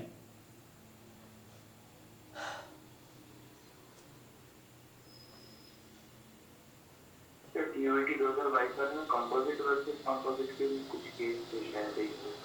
हाँ तो वो जब तक क्वेश्चन नहीं देखोगे तो मुझसे पूछोगे तो पता कैसे चलेगा। तो जो भी टॉपिक्स मैंने कराए हैं, जितने भी सेंट्रल यूनिवर्सिटीज के पेपर है, ढूंढ ढूंढ के एक बार कर जाओ। तुम किस दिन का वेट कर रहे हो, जो लोग नहीं कर रहे हो? क्या एग्जाम के अगले दिन करोगे? ये देखोगे क्या क्या नहीं आया एग्जाम में, वो कर लेते हैं अब। सो अभी सॉल्व करो बैठ के, जितने जो टॉपिक्स तुमने अभी तक कर रखे हैं। नहीं भी अभी मैंने कराए तो ट्राई करो, डाउट पूछो, कोई दिक्कत नहीं। अभी मैं नेक्स्ट क्लास से थ्योरी यहाँ से स्टार्ट करूंगा, तो अभी अगर किसी को कुछ और भी डाउट है तो यू कैन आस्क। हालांकि आज मैंने लेट ही स्टार्ट किया था, या कुछ क्वेश्चन मैं खुद ही करा देता हूँ सेंट्रल लिमिट थ्योरम पे अगर करने हैं तो। और भाई इधर से तुम्हें कुछ प्रैक्टिस ही करना है तो मैं इसमें कुछ क्वेश्चंस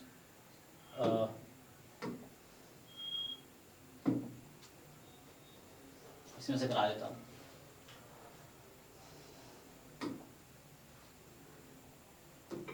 क्वेश्चन होता है, मेन तुम्हें समझना है क्या होता है सेंट्रल लिमिट थ्योरम।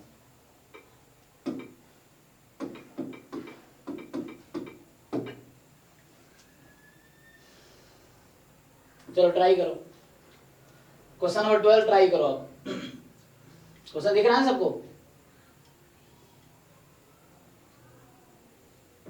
हाँ ना, बोलो भाई, दिख रहा है ना? हाँ करो, ट्राई करो। क्वेश्चन नंबर 12 ट्राई कीजिए।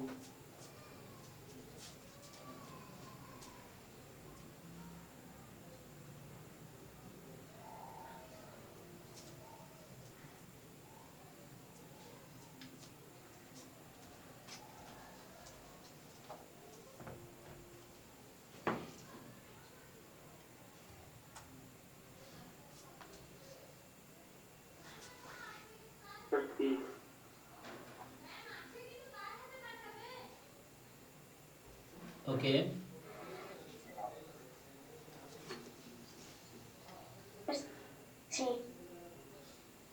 तो ये इजी है, हमने पहले भी किया है इस तरह क्वेश्चन, आज ही क्लास में किया है, उस टाइप का ही है। तो जस्ट 50 आ जाएगा, ये भी मतलब 1 - 50 आएगा हालांकि।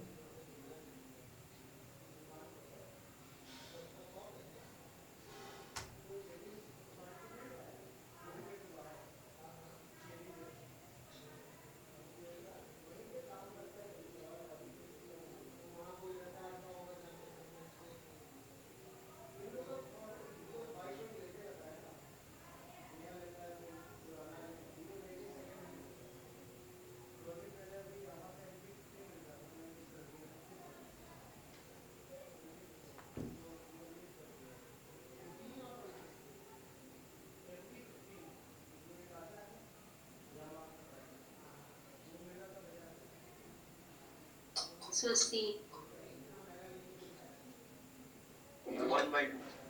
ठीक है ना। तो इसमें मुझे सॉल्व करने की जरूरत है नहीं, सिंपल है कि लाइक एक्सपोनेंशियल विथ मीन 1 है तो सम Sn का मीन n हो गया।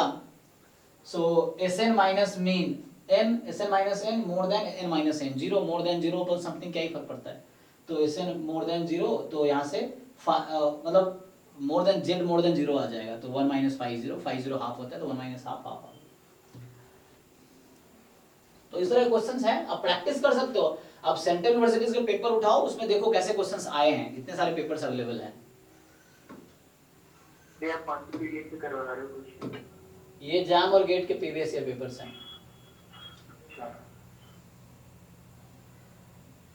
सर सीयूईटी का सीयूईटी में से करा दीजिए एक तो। हाँ तो वो ढूंढो ना तुम, कौन से क्वेश्चन है बताओ मुझे। अब मुझे ढूंढना पड़ेगा, फिर ढूंढने में 10 मिनट लगेगा मुझे। सीयूईटी में तो सर सीएससी का वही था। एक क्वेश्चन तो कराए थे मैंने पी वाले, हाँ तो वही था। तो वो 22 वाले में थे ना, पीछे जाओ ना। अब डीयू के पेपर्स उठाओ पिछले साल के, दिल्ली यूनिवर्सिटी के जो पहले हर यूनिवर्सिटी के अलग अलग एग्जाम थे ना, अब वही कंबाइन कर दिए हैं, तो वही बात है। तुम डिफरेंट यूनिवर्सिटीज के एग्जाम के पेपर्स उठाओ, और एक ही ट्रेस कर पा रहा है, ये सेम ही क्वेश्चन है, बाकी ट्रेस भी नहीं कर पा रहा। तो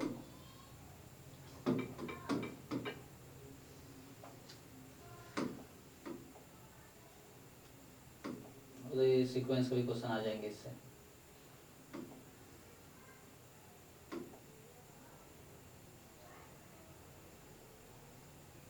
लो ये भी सेंट्रल लिमिट थ्योरम का, ट्राई करो क्वेश्चन नंबर 6।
कौन सा आ रहा है, क्या आ रहा है?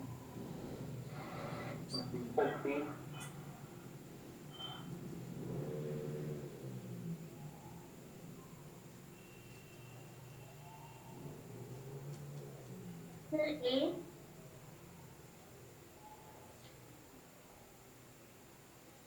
ओके ये आ रहा है।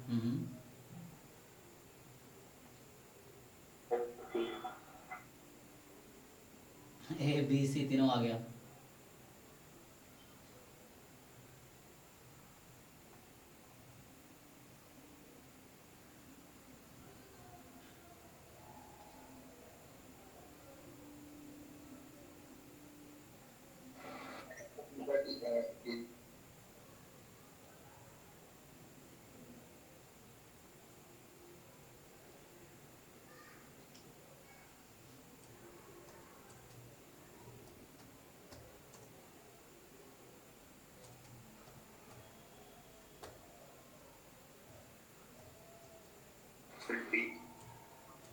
अरे सारे आंसर आ गए तुम लोगों के।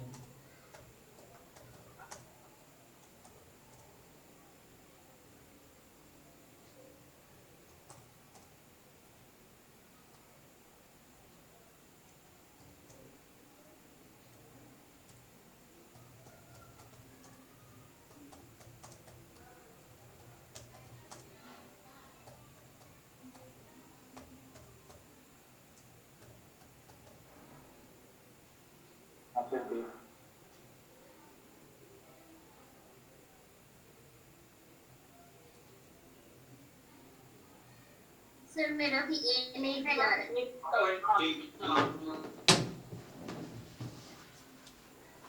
ओके, मैं सॉल्व करता हूँ, हालांकि टाइम भी हो गया है।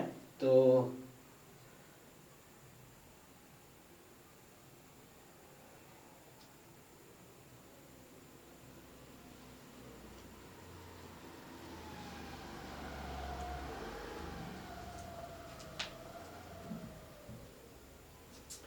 देखो, तो यहाँ पे अगर आपसे पूछा जाए, इसने कोई डिस्ट्रीब्यूशन नहीं दिया नहीं कि sequence of IID random variable है विथ, तो मैं रीनेम कर देता हूं। देखो, इसको अगर मैं रीनेम करूं तो क्या होगा, मतलब जैसे हम लोग अभी ट्रांसफॉर्मेशन कर रहे थे ना, सो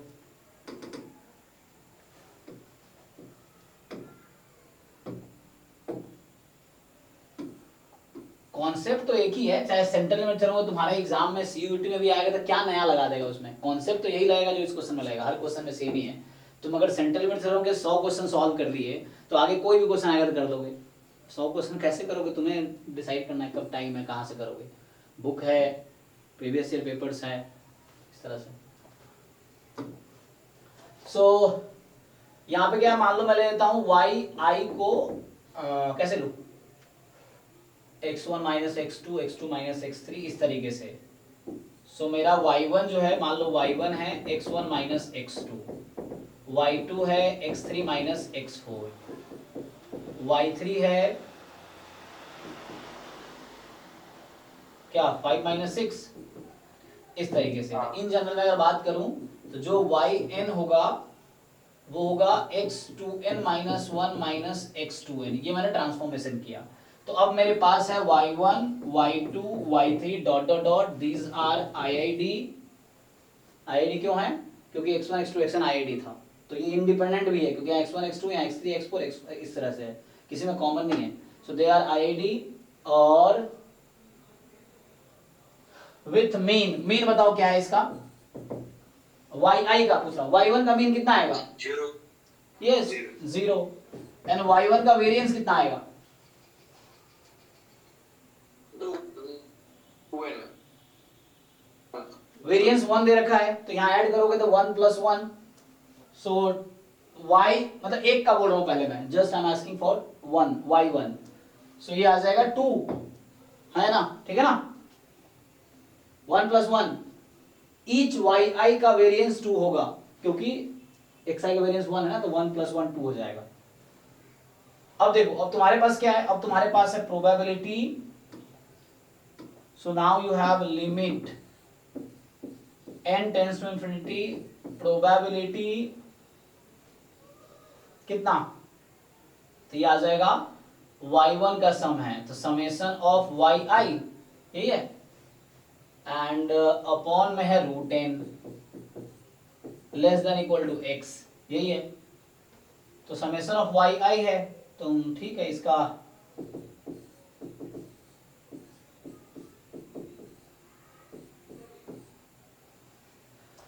सो yi का समेशन है ना,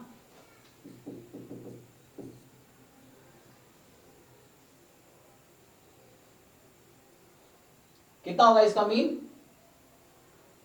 0 था ना, तो you just subtract summation yi I from 1 to n, इसकी मीन 0 है, और इसका वेरिएंस कितना है,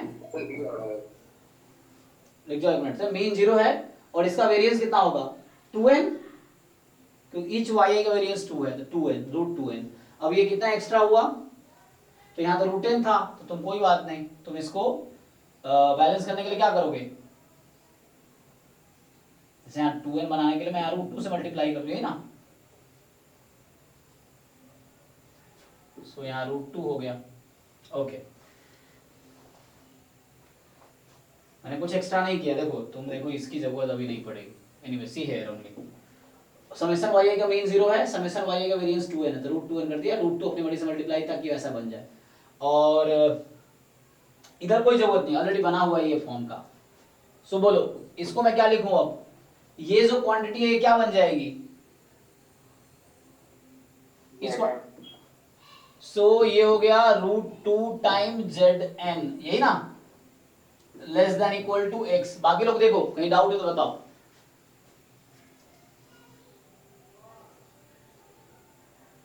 समेशन वाई आई का वेरिएंस 2n है, वो वाई आई का था, ईच वाई आई का था।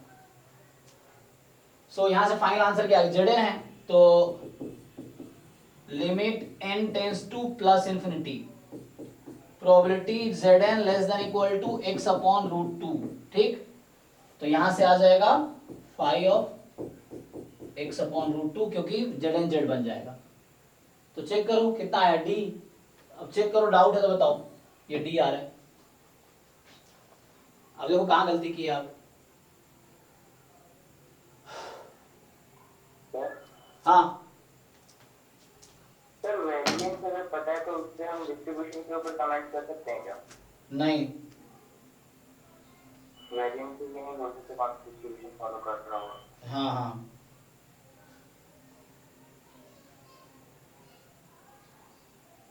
जैसे सर मैंने यहाँ पर ट्राई किया कि इसका वेरिएंस निकाला तो वो 2n आया, तो अब शायद तुक्के से मेरा सही हो गया कि 2n मैंने सोचा का स्क्वायर 2n है, तो बाद में लिमिट लगाने से वो सेम d आ गया।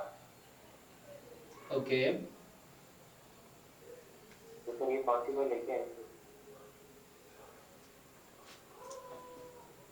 नहीं, वो कोई क्या डिस्ट्रीब्यूशन जानने की जरूरत क्या है, सेंट्रल लिमिट थ्योरम में डिस्ट्रीब्यूशन की जरूरत नहीं है। क्या है सैंपल की, कोई भी होगा वो सेंट्रल लिमिट थ्योरम कहता है अंत में n टेंस टू इंफिनिटी होने पे वो नॉर्मल ही बन जाना है, तो इसलिए जरूरत नहीं है। तुमने कैसे भी किया, इट्स फाइन। हालांकि तुम्हारा मुझे समझ नहीं आया, तुमने क्या कहा मुझे समझ नहीं आया। मैं बोला शुरू में तुमने पूछा था कि वेरिएंस से डिस्ट्रीब्यूशन बता सकते क्या, डिस्ट्रीब्यूशन नहीं बता सकते, वेरिएंस डिस्ट्रीब्यूशन जरूरत भी नहीं है। हाँ सर मैंने ये बोला कि जो ऊपर क्वांटिटी दे रखी है ना x1 - x2, हाँ इस पूरी सीरीज का मैंने वो करा वेरिएंस निकाला। कोई बात नहीं, तो भी सही, वही मैंने भी तो वही किया, मैंने बस रीनेम कर दिया, तुमने डायरेक्ट कर दिया, बात बराबर है। इन सब का मीन निकालो, सब्ट्रैक्ट करो, इन सब का वेरिएंस निकालो, उससे डिवाइड करो। हाँ ठीक है। हाँ पर सर मैंने क्या करा कि इसका जो वेरिएंस है वो 2n आया ना, हाँ तो मैंने उसको का स्क्वायर 2n कंसीडर कर लिया। अच्छा, तो बाद में इसमें आंसर आ जाएगा बिकॉज ऑफ तुमने ये हर डिस्ट्रीब्यूशन के लिए ट्रू है जिसका वेरिएंस 2n है, तुमने का स्क्वायर ले लिया तभी वही आंसर आएगा। समझ रहे हो ना? हाँ वही आया। हाँ, क्योंकि कोई और डिस्ट्रीब्यूशन भी होगा तो भी आंसर वही आएगा, आंसर बदलना नहीं है। डिस्ट्रीब्यूशन कुछ भी हो आंसर सेम आना है, तो तुमने एक पर्टिकुलर ले लिया तो भी कोई दिक्कत नहीं है, आंसर वही आना है।